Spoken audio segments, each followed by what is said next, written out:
Good morning, everybody. It is the last day of February, and the Russian incursion into Ukraine is rolling on despite talks by the two nations, which had some points of agreement, apparently. We'll see how that all turns out.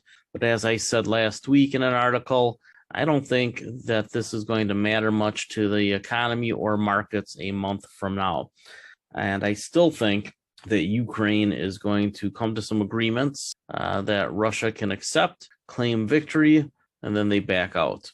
If that doesn't happen, I would expect within the week, if they don't have an agreement or major progress towards an agreement, then we might get an escalation that includes Western air support. And if that happens, I guess all bets are off that this doesn't resolve with some sort of face-saving and future-making agreement by the parties, and then we're back to square one with an increase in volatility and the potential for more severe economic impacts. So I wanted to take a look at oil here.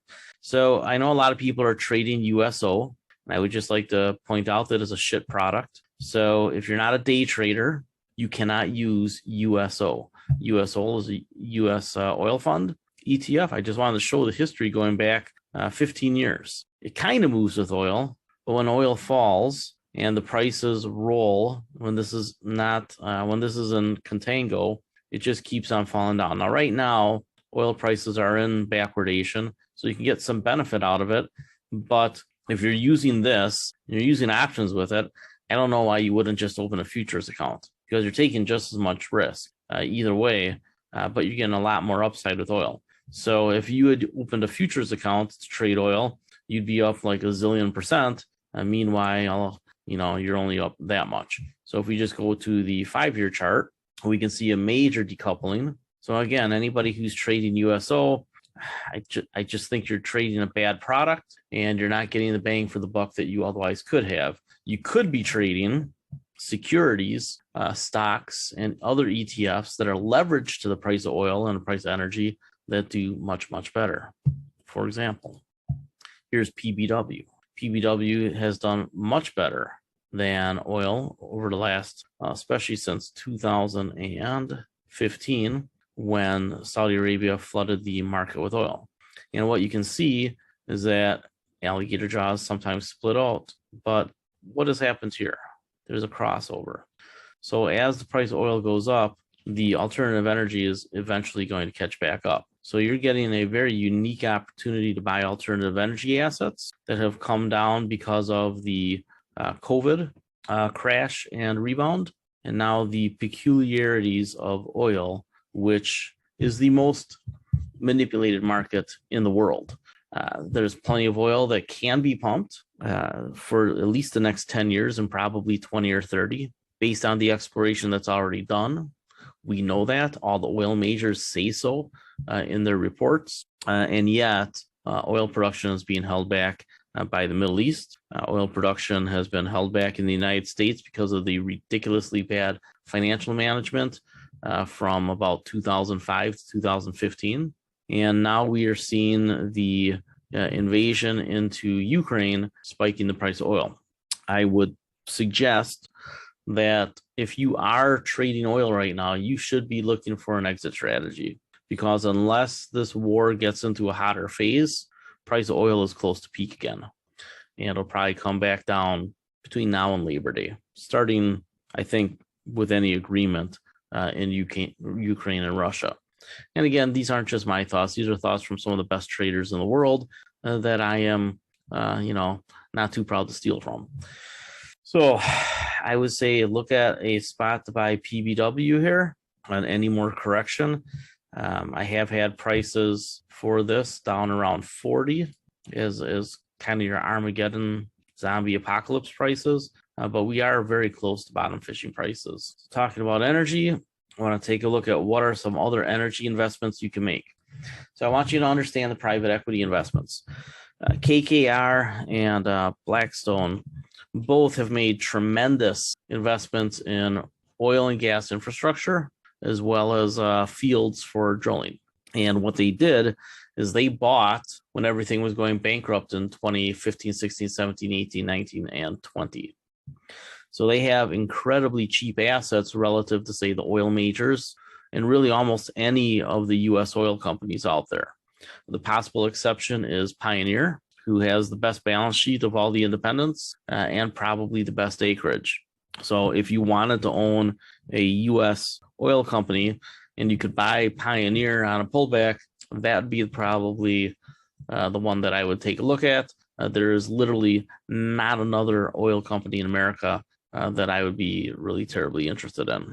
Blackstone and KKR have both invested in super cheap assets, yet their stocks have been coming down versus the oil majors, which have been going up. So ultimately, the oil majors, which have more expensive acreage and way more legacy expenses, will come back. So you see this rally in Exxon off the bottom. Let's take a look at a chart just back to COVID. So Blackstone has outperformed versus Exxon. So I'm not sure why people are super excited about Exxon. You're going to do better with both of the private equity firms who have better acreage, better finances, really no legacy expenses, and they're rolling their profits into clean energy right now. So the natural transition from fossil fuels to clean energy is being managed by some of the best financial managers in the world over at KKR, and Blackstone. Again, take a look at Exxon compared to one of these outfits, and you can go back to coronavirus crash. Again, you see KKR outperforming. You do a longer chart, KKR outperforming, even longer chart. Exxon hasn't kept up for a long time, several years. If you go way back to the financial crisis, Exxon held the lead for a little while. Sentiment started to shift in here after what happened in 2014-15. Saudis flooded the market with oil. So really the relevant time period is from when the Saudis changed the equation on oil. So for my money, I'd much rather own Blackstone and KKR than Exxon or Chevron. Chevron's done a little bit better. I can show it to you if you like. There we go. So while Chevron's outperformed Exxon, private equity firms have crushed them since the beginning of the oil age began, which is what Saudi Arabia told us in 2014. That was the beginning of the end for fossil fuels. It's going to be a long journey, a couple decades at least, maybe 3 or 4 decades. But again, why would you want to invest in terminal assets? Terminal assets are assets that are in their end game. Both Chevron and Exxon are going to have major transitions. Chevron just started on that journey a little bit today. They cut a deal to buy Renewable Energy Group, which is biodiesels, which is similar to a company that we're investing in called Metus. So we'll finish up with the Metus, and then I'll let you know when that video will be out, because it will be today. Some of the other companies on our list, here you go with energy. It's not down to where I want it yet. I want to get it down around 30. If you get it around 30, you probably want to buy it. Why? Sustainable revenue and a big dividend. Algonquin, it's another one that's flirting with our buy zone. I get it down around 12 or 11, probably going to back up the bus. More alternative energy, getting real close to AY, Atlantica. Again, if this drops down into here, and that would be a normal wave structure for it to get down into here, middle to upper 20s, be my expectation. Azure, India, our buy zone bottom fishing ended up being pretty accurate. Remember, I put these out months ahead of time. So it came down through the bottom fishing, got into the zombie apocalypse zone, and then started coming roaring back. So I would think it would bounce off of here, and then you're off to the races. So the next correction on Azure, if you're looking for an international investment, buy the correction, then you probably get it up here. So I would imagine a buy alert on this one soon. NFE, this is liquefied natural gas with a backdoor play on hydrogen. It has rallied on the Ukraine and Russia conflict, probably get another correction. And it looks like this $19, $20 is probably the bottom fishing price. I don't know that it gets below here again. So you should be looking for this here. The upside is pretty high. And I think that as their balance sheet gradually gets better and they keep making more money and more money and more money, and they stack it on top of each other, you're probably going to see this one rally. So if you believe that natural gas will truly be the bridge fuel, and I believe that largely, not as much as, your chest pounders, but, natural gas can be a big deal for an extra decade beyond oil. And I think this one probably has the ability to break out all the way to 100. However, it's a high volatility stock. So you have to make a decision ahead of time. Am I just going to hold it until it gets to around 100? Or am I going to try to trade it? And if you're going to try to trade it, you better be good at it. Otherwise, I would say do the position trades, buy it on this next correction, maybe trim up into the 50s, then hold the rest to 100. Finally, a Metus. Metus is a stock that we started talking about last summer. I was working on the webinar today. I've got all these slides from a new presentation that they're putting out. Metus had an SEC release early this morning with a new presentation for an investor conference that they're doing today or tomorrow. And I'm going to drop those into the webinar, the interview with the CEO of Metus. I'm just trying to learn Premiere Pro a little bit so I can do it right. And that should be out sometime late tonight, be my guess. I'll stay up late to fix it and get it done. But if you take a look at what happened with Chevron buying Renewable Energy Group today for $3 billion, what you realize is that Metus is projecting out about 3 times as much revenue and profits as Renewable Energy Group. So this company, you know, it's at $400 million, between $400 and $500 million of market cap right now. And a company that was doing about a third of the business as what this company is projecting went for $3 billion. So you're looking at a $6 to $9 billion company here in the next 5-6 years would be my guess. That's a pretty big jump. So I'll base things on the $6 billion when I come to my X factor. But you're looking at, 12 bagger from these prices, especially if it gets back down to 9 or 10, which with volatility and energy, it could. But on down days, I really think you should be a pretty aggressive put seller. I think the worst case is that this gets into the middle single digits on CapEx and spending, right? So there'll be a narrative. Oh, look, they're spending money. Horrible, bad. And then, it could drop down here to 6, 7. I don't know that will happen.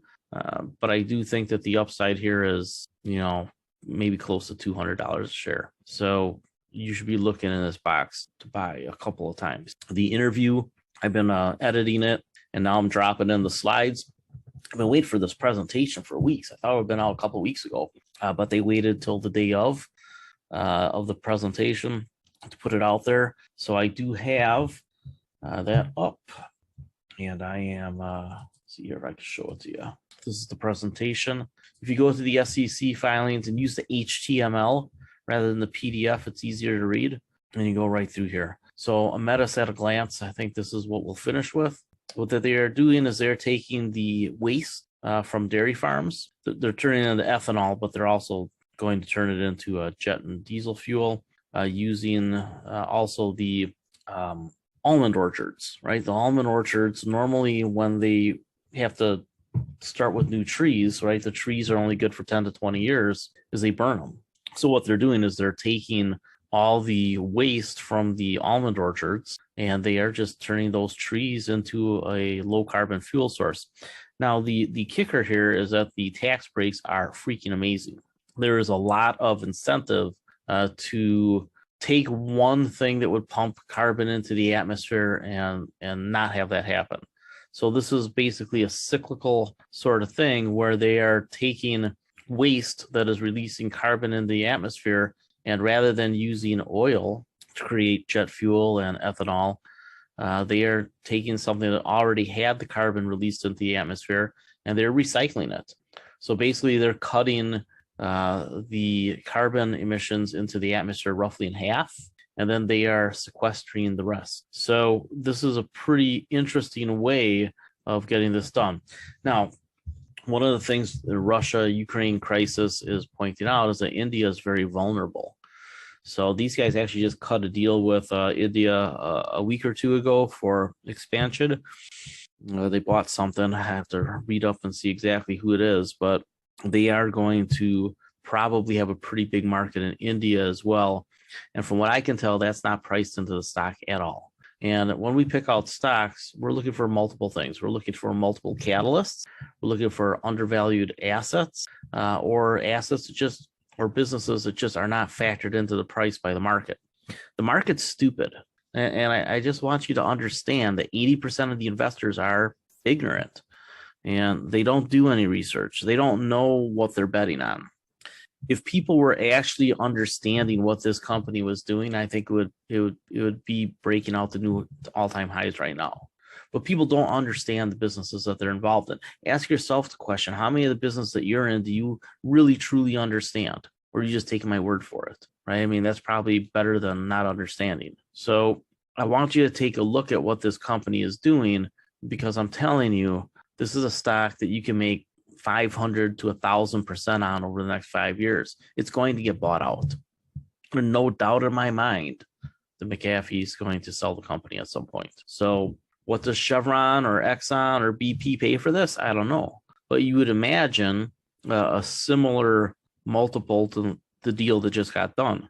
It's between $6 and $9 billion, maybe $10 billion. So take a look at what these guys are doing and understand what the tax breaks mean to this company. It's extremely high margin, way higher margin than oil or natural gas, way higher.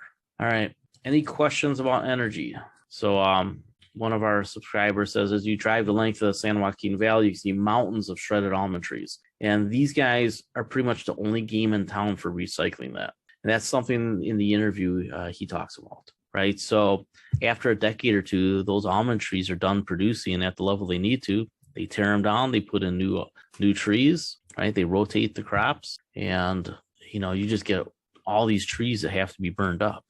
That's what these guys are taking, all those trees. They are going to have enough cellulosic waste to basically provide the jet fuel for every jet going in and out of San Francisco and maybe Los Angeles. It really truly is pretty incredible. So I would take a look at this. I will have this interview tonight and drop in the slides from the current presentation. I'll drop in these slides where the things get talked about. Right, this is probably one that you want to see. It's a circular process, and it really results in half as much carbon release when you combine the cycles, and then they capture the rest. And half isn't exactly right, but it's about right. And then they sequester the rest of it. This is the future of fossil fuels. That's what this is. That's why Chevron just bought Renewable Energy Group up in Iowa, over in Iowa. Over for me, up for a lot of you. All right. Somebody asked about the gas drillers. No, I think that most of the gas drillers are played out. You saw the rallies. Somebody mentions Antero that I was high on, whatever it was ago, 5, 6, 7 years ago. Antero came down from 60s to 20s, and I started buying it in the 20s. Damn thing went to a buck. Now if I just held on to it, right, I've been round trip over 5 years. I do not see much upside here with Antero or any of the natural gas stocks. Can they, rally a little bit longer? Sure. And the bankruptcies definitely help them, or the restructurings definitely help them. But the reality is that all oil, coal, and natural gas assets are what you call terminal assets. And the market will not provide a big premium or assign a lot of value to terminal assets. So the equation pretty much just becomes a cash flow equation. You're not going to get any multiple expansion at all. In fact, I think the multiple expansion is reaching peak right now on all the drillers and all the producers. The reason why I like Kinder Morgan, the special situation. It spits out a gigantic dividend, and one guy, right, Mr. Kinder, has been accumulating just tons of shares. Why is he doing that? Because at some point there's a strategic transaction. He sells it. And by the way, Kinder Morgan is the biggest for CO2, carbon dioxide, as well as a backdoor play on hydrogen. And they just added all those new pipes in the Permian, which produces more oil and gas, new oil and gas, than the rest of the country combined. So virtually all new oil and gas that's on land is from the Permian over in Texas. Then obviously we have the Gulf of Mexico for almost all that's left. So we're going to be on this plateau for producing oil, and a ton of that gas is flared off. The government's saying capture it because we need it for a while. Kinder Morgan's going to get some great contracts out of that. But again, it's terminal, other than the fact that they have the carbon dioxide and the hydrogen. So if it wasn't for a guy accumulating a ton of shares so that he can control a deal, right, and the carbon dioxide and the hydrogen and the footprint of their pipelines, I wouldn't want it. That's why I don't want enterprise product partners or whatever the hell they're called, that energy transfer. I don't want any of those. None of those have the same equation as Kinder Morgan. So people can run around saying Enbridge or whatever they want to say, but you have to start with the idea that they're all terminal assets. And oil pipelines can't be converted into hydrogen. You got to build a whole new system. So that comes down to the natural gas players. And the natural gas players are Kinder Morgan and Williams. And I think Williams, if you wanted to have two in your little basket of natural gas pipelines, you add Williams to this because they probably get bought out at some point too. Because hydrogen is going to be a big deal. Green hydrogen, right? Metus is getting into that. Hydrogen is uniquely positioned for heavy transportation. That is a direct quote from CES 2020, some executive. Hydrogen is uniquely positioned for heavy transportation. Somebody asked how many years in terminal. It doesn't matter. That's the point. It doesn't matter. Once the market recognizes something as terminal, the equation shifts. It's no longer based on growth. It's based on, okay, how many dollars is going to come out of this business? That's it. How many dollars will come out of these businesses that are terminal between now and then? It doesn't matter if it's 20 years or 30 years. It doesn't matter. You get zero valuation expansion. Zero. I mean, you're getting a rally right now and you think, oh, look, it's a rally. But if you think that oil and natural gas assets are anything more than a trade, you're wrong. When the institutions start dumping an asset, you are swimming upstream and that stream is getting stronger. It's turning into a river. And the institutions have been selling on every rally oil and gas assets. And what's going on right now in oil and gas is an opportunity to sell them. And I'm telling you now, because they're all going to fall 50% eventually. And a lot of them are going to fall a lot more. I mean, think about companies like Square and PayPal that have dropped over 50%. Those businesses aren't terminal. They're going to grow. So if those businesses can have it happen, what about a business that's terminal? What about a business that once EVs become a big deal, and we are just about at the inflection point, what happens when demand for oil drops 30 million barrels a day by sometime next decade? Because that is what's going to happen. I don't know if it's 2032 or 2038, but it doesn't matter. The only way that you can play oil and gas producers at this point is to take a look at their reserves, and how much it's going to cost to get it out of the ground, and how much they can sell it for. And for the next 3, 4, 5 years, you might see oil stay in the $60, $80, $100 range, probably get in the 60 to 80. That was my prediction on Forex Analytics several months ago, with a couple spikes on conflict, which is exactly what happened. And then when producers start to panic produce, I don't want to get this asset stuck on the ground. I better produce as much as I can for a while. We'll drive price down. But ultimately, equilibrium price on oil and gas appears to be between 60 and 80, or on oil between 60 and 80. Natural gas, we're probably not going back down to $2. Probably going to stay up around 4-ish, a little in either direction. Again, these are fabulous assets to trade. Shooters are really good at it. But you need to get it out of your head that these are buy and hold assets, because they're not. This rally off of $0 oil, if you own oil and gas producers, is your chance to sell, not to buy. And if those go up, clean energy assets are going to go up more. So buy the clean energy assets. Do what Blackstone and KKR are doing, which is taking the cash flow from oil and gas assets and buying something else. That's what's going on. James always likes to argue with me. So James says a terminal period does matter. Well, not really, no, because it's unknown. You can guess what the prices are going to be in 10 years. Good luck with that. Why would you try to do something so incredibly hard when there are things that you get all the secular trends on your side? Charlie Munger, some things are just too hard, so we move on to other things. Anybody trying to figure out what the price of oil and gas are going to be in 2030 as solar ramps up and as EVs ramp up, and potentially there's small nuclear reactors that produce almost no waste starting to hit the drawing board. Why on earth would you try to do something so incredibly hard? Skip it. Ignore it. Talk about it to your bartender, but don't try to invest in it. Unless you are a godlike trader like Shooter, don't do it. Don't do it. Get on the right side of secular trends, not the wrong side. And stop trying to do an equation that an AI can't figure out. I don't know how much more clear I can make it, man. Don't hurt yourself. Don't hurt your portfolio. Get over the ideology if there is any. All right, I'm going to have some lunch, and then I'm going to finish up this Metus interview. And along the way, learn a little bit more about Premiere Pro, which is just baffling to me. All right. Have a great day. Hopefully things work out in the Ukraine better than they're working out now. And hopefully it doesn't get to the point where we absolutely have to provide air power, because if I were president, I would have already done it. I would have never let them get across the border. I would have had drones 10 miles inside the border, and I would have been blowing up those columns. That's probably why I'm not president. All right, everybody. Have a good day.